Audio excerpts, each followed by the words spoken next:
বন্ধুরা, আমার ছাদ বাগান থেকে সকলকে নমস্কার। আজ নভেম্বর মাসের 22 তারিখ। ফেব্রুয়ারি মাসে আমের মুকুল আসা শুরু হয়ে যাবে।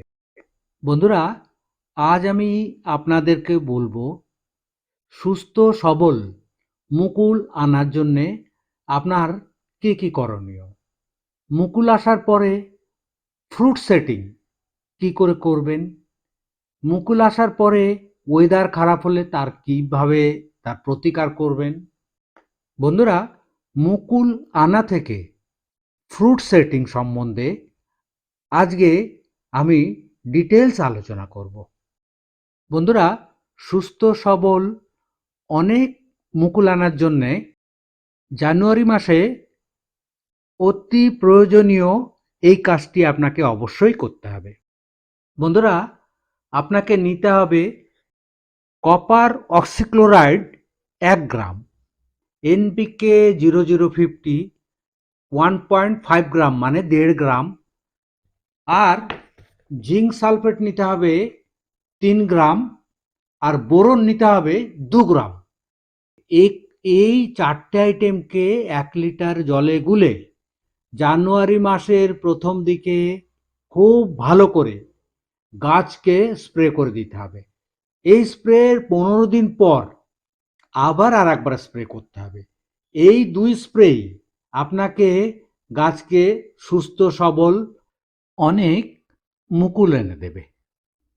মুকুল আসার আগে দেখে নেবেন গাছে কোনো শোষক পোকা বা অন্য কোনো পোকামাকড় আছে কিনা। যদি সেটা হয়ে থাকে তাহলে একতারা 1 গ্রাম 1 লিটার জলে গুলে খুব ভালো করে স্প্রে করে দেবেন। কোনো পোকামাকড় থাকলে সেগুলো চলে যাবে। বন্ধুরা, এটা আমার কাটিম্যান গাছ। 4টে ডাল থেকেই মুকুল বেরোচ্ছে। সবে বেরোনো শুরু করেছে, কিন্তু একটা মুকুলও ফোটেনি এখনো। এই মুকুলগুলো সবে বেরোনো শুরু করেছে। একে পোকামাকড় থেকে বাঁচানোর জন্যে 1 লিটার জলে 1 ml হামলা নিয়ে মুকুলে এবং গাছে খুব ভালো করে স্প্রে করে দেব। তাতে কোনো মুকুলে বা গাছে কোনো পোকার আক্রমণ হবে না। এই স্প্রের 2 দিন পর আমি স্প্রে করব হচ্ছে 1 গ্রাম বোরন এবং 1 গ্রাম জিঙ্ক। এই দুটোকে 1 লিটার জলে গুলে খুব ভালো করে স্প্রে করে দেব। ওই স্প্রে কি করবে, আমের মুকুলগুলোকে বড় বড় করে দেবে এবং ফুলের যে পরাগরেণু সেটা পরিমাণে বৃদ্ধি করে দেবে। এই পরাগরেণু পোকামাকড়কে আকৃষ্ট করতে সাহায্য করবে এবং এর জন্যেই ভালো পলিনেশন হবে, ফ্রুট সেটিংয়ে সাহায্য করবে। কয়েকদিনের মধ্যে মুকুলগুলো বড় বড় হয়ে ফোটা শুরু করবে। নিচের দিকে ফুলই আগে ফোটে। যখন দেখবেন নিচের দিকে 2-1টা ফুল ফুটেছে, তখন copper base fungicide, copper oxychloride 1 গ্রাম নিয়ে 1 লিটার জলে গুলে সব মুকুলে এবং পাতায় খুব ভালো করে স্প্রে করে দিতে হবে। কোনো রকম ফাঙ্গাস যেন না লাগতে পারে।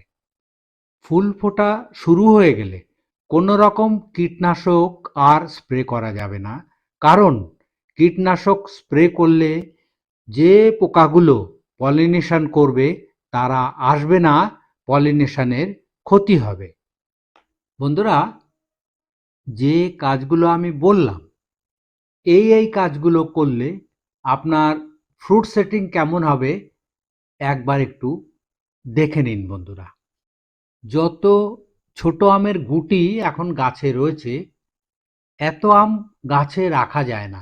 আমগুলো যখন এই সাইজ হবে তখন ফ্রুট সেটিংয়ের জন্যে একটা ভাইটাল কাজ করতে হবে।